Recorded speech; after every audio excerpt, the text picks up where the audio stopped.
Kelompok 2. Yang pertama ya, masuk pembahasan yang pertama. Oke. Itu aspek-aspek perkembangan manusia. Aspek-aspek perkembangan manusia itu ada 3. Yang pertama yaitu perkembangan fisik, yang kedua yaitu perkembangan kognitif, yang ketiga yaitu perkembangan sosial. Nanti akan dijelaskan satu persatu apa sih itu perkembangan Fisik, kognitif, terus sosial. Pertama yaitu perkembangan fisik. Apa Mas Farid? Perkembangan fisik? Oke, kita bahas sama-sama. Perkembangan fisik, berarti fisik itu sudah terlihat pada tubuh manusia. Untuk perkembangan fisik ini mencakup 4 aspek. Yang pertama sistem saraf. Jadi dalam sistem saraf ini bisa mempengaruhi terhadap perkembangan kecerdasan emosi. Yang kedua ada otot-otot. Dalam perkembangan sistem perkembangan, otot itu bisa mempengaruhi terhadap perkembangan kekuatan dan juga kemampuan motorik. Yang ketiga progesterone endokrin, ini mempengaruhi terhadap pola tingkah laku. Dan yang keempat struktur fisik, ini yang mempengaruhi meliputi badan, berat badan, dan lainnya. Jadi perkembangan itu akan terlihat secara fisiknya terkait terhadap 4 aspek tadi: saraf, otot-otot, endokrin, dan juga fisik. Selanjutnya ada lagi perkembangan tentang Kognitif. Kognitif itu Mbak Devi. Perkembangan kognitif adalah perkembangan kemampuan berpikir, belajar, dan memahami. Perkembangan kognitif itu ada 4. Yang pertama adalah perkembangan persepsi. Persepsi itu pemikiran. pandangan. Yang kedua adalah perkembangan bahasa, seperti bayi yang awalnya tidak bisa bicara, tidak bisa membaca bahasa seperti itu, lalu berkembang menjadi memahami. Yang ketiga perkembangan memori, mengingat, perkembangan dalam mengingat sesuatu. Yang keempat perkembangan penalaran. Yang kelima perkembangan pemecahan masalah. Jadi semakin dewasa, semakin bertambahnya umur, manusia akan dapat memecahkan masalah. Selanjutnya ada perkembangan sosial. Seperti apa itu perkembangan sosial?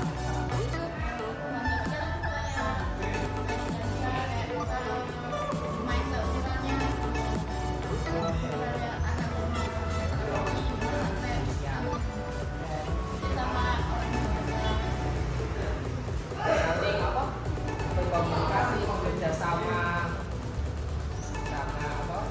Keungan sosial lah. Jadi makhluk sosial. Kita kan makhluk sosial, berarti harus mengikuti perkembangan sosial. Terus bisa bersosialisasi. Itu tadi ya 3 poin dari Aspek-aspek perkembangan manusia. Yang pertama ada perkembangan fisik yang meliputi itu tadi ya, seperti saraf, otot, kelenjar, terus struktur fisik ya, perkembangan yang nampak. Kalau anak kecil terus bisa besar, bisa berjalan, lain-lain. Terus yang kedua ya perkembangan kognitif. Perkembangan kognitif itu perkembangan apa lagi? Pemikiran ya. Belajar, Akan salah. Ini mencari masalah kemampuannya ya. Terus yang ketiga perkembangan sosial. Itu ilmu sosial. Kita bisa memisahkan kondisi sosial di lingkungan.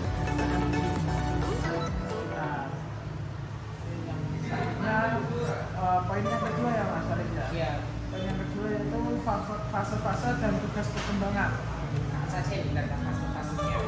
Fase-fasenya itu ada 8 ya. Ada 8. Nah, ada 8 tadi apa saja yang pertama? Fase Ada peranatal, prenatal, terus yang kedua fase bayi, fase anak usia dini, fase anak usia sekolah, fase remaja, fase dewasa muda, fase dewasa pertengahan, terus fase lanjut usia.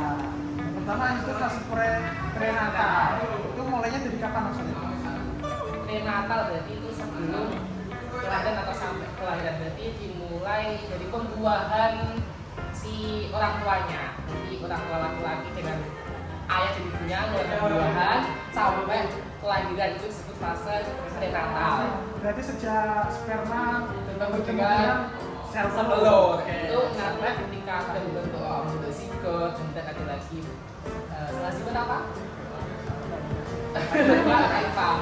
Zigot kemudian sampai janin itu sampai lahir itu disebut fase prenatal. Buat fase bayi dimulai dari umur berapa kan? Sampai kelahiran ya, setelah lahir sampai umur 2 tahun itu disebut fase bayi. Setelah bayi fase apa? anak usia dini Oke, anak usia dini mulai dari umur 2 tahun sampai 6 tahun. 6 tahun ya, usia 6 tahun mulai belajar aktif ya, mulai aktif ya anak Iya, dini ya. biasanya kalau ada istilah apa usia emas.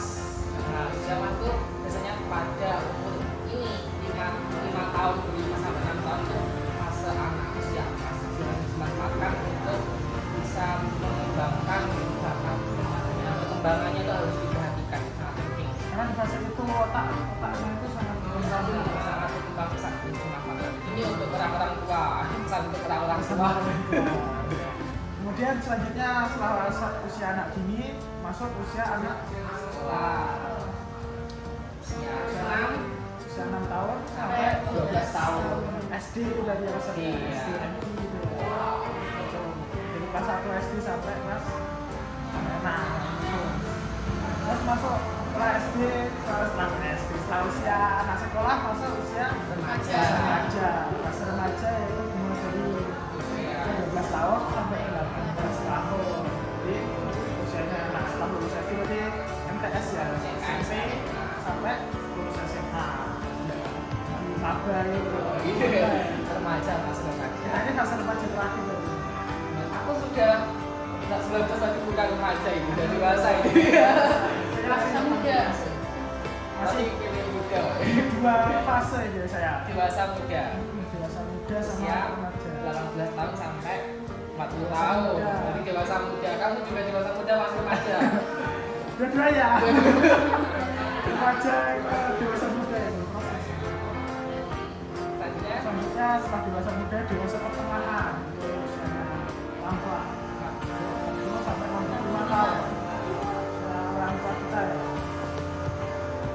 Ya, terus yang terakhir yaitu fase paling terakhir, fase lanjut usia atau lansia. Lansia umurnya 65 tahun ke atas ya. Kalau Nabi umur berapa itu terakhir? Nabi wafat umur 63. Udah lulus 2 tahun. selanjutnya kita ada selain fase perkembangan juga ada istilah namanya tugas perkembangan. Dalam tugas perkembangan itu seperti apa? Tugas perkembangan itu berarti suatu tugas yang muncul pada fase dan diselesaikan oleh si individu tersebut. Jika dia nggak bisa menyelesaikan maka dia akan dinilai gagal dengan tercela oleh masyarakat sekitarnya. Tapi jika sebenarnya dia telah memenuhi perkembangan di fase tersebut. Namanya seperti apa? Misalnya tadi kalau bayi anak-anak berarti ya berjalan. Kan usia 1,5 tahun itu kan umumnya berjalan. Kalau kalau sudah bisa berjalan berarti kamu dianggap lulus normal nah, gitu. Tapi kalau nggak bisa berjalan itu anak-anak kan itu kalau dikatakan masa usia segini belum bisa berjalan kan nggak dijadikan sih. Nah, saya gitu. Makanya itu perkembangan jadi harus bisa mengintegrasi dalam fase-fase perkembangan yang lanjutkan nanti. Jadi anak sekolah yang bisa bergaul dengan sahabatnya, berkelompok. Nah, nanti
Tanggung jawab. Ini tanggung jawab. Misalkan tugas tanggung jawab ini dia mau bukan perkembangan ini. lagi belajar ya, jadi sama.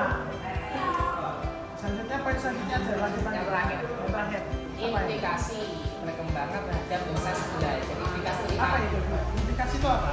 akibat yang dihasilkan dari perkembangan terhadap proses belajar.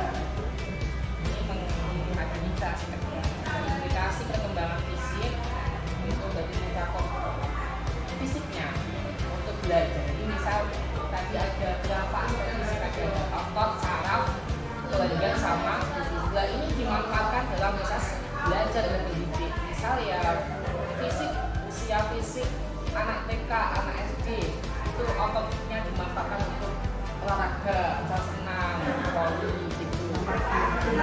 Saraf dimanfaatkan untuk bisa saraf-sarafnya, motoriknya, pergerakan gitu.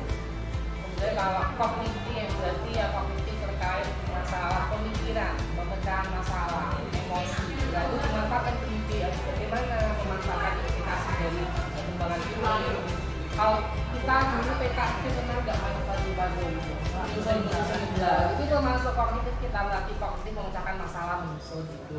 Nanti kalau sudah dewasa ya seperti ini, kita presentasi, membahas soal masalah, memecahkan masalah, bertanggung jawab, organisasi kan termasuk kognitif itu perkembangan emosi kita juga mengatasi pemecahan masalah, ide-ide. Jadi kalau di organisasi ada menggabungkan ide, itu dilatih dalam perkembangan akibat dari kognitif tadi. Jadi dia bisa memanfaatkan perkembangan. Apakah ada perkembangan sosial? Nah, ini dimanfaatkan sangat penting sosial. Misal ya sering-seringlah dibawa ke kelompok karena soal itu harus berkelompok. Misal ya berkelompok kayak gini, maka implikasi berkembang sosial yang harus dimanfaatkan. Kelompok tanggung jawab dalam kegiatan-kegiatan yang sifatnya kemasyarakatan, organisasi itu kan termasuk implikasi dari perkembangan sosial terhadap proses pembelajaran. Dan ini habis pembahasan kita. Wah, terasa ya. Intinya kita semua di sini pasti mengalami namanya perkembangan dan juga bentuk luas akan dimanfaatkan sebaik-baik mungkin dalam proses-proses ini di kehidupan kita. Jangan salah gunakan. Banyak sekali. Manfaatkan dengan Manfaatkan sebaik mungkin. kesimpulannya seperti apa? Mas Farid, kita kesimpulannya dari semua kita Apa ya? kesimpulannya pertumbuhan adalah proses perkembangan ukuran perkembangan dan jumlah sel. Terus perkembangan adalah proses menuju keadaan yang lebih dewasa. Kalau pertumbuhan itu nampak ya seperti yang dibahas yang di episode 1 kemarin. Ini perkembangan itu yang nampak. Perkembangan pertumbuhan Ya pertumbuhan itu proses pertambahan ukuran, perkembangan tubuh, jumlah sel, dan lain-lain. Kalau perkembangan itu menuju keadaan yang lebih dewasa. Oke. Sudah selesai nih Mas. Ya, aspek-aspek tadi ada 3, perkembangan fisik, kognitif, sama perkembangan sosial. Yang juga disebut beberapa fase-fase perkembangan dan perkembangan yang bersifat sosial hidup untuk kesejahteraan hidup. Juga implikasi perkembangan yang sangat penting sekali terhadap sebuah pembelajaran yang bisa dimanfaatkan supaya kita belajar efektif dan sesuai dengan yang diharapkan, target yang diharapkan. Di sini ada yang ditanyakan lagi nggak nih dari kakak-kakak ini? Mas Farid atau Mbak Kak Dewi, Kak Esa? Ayo berdiskusi lagi.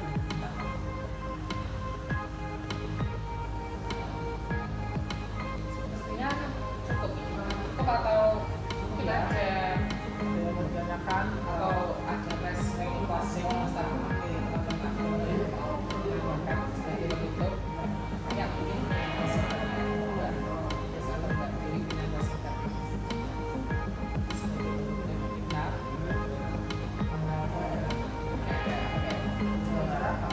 kita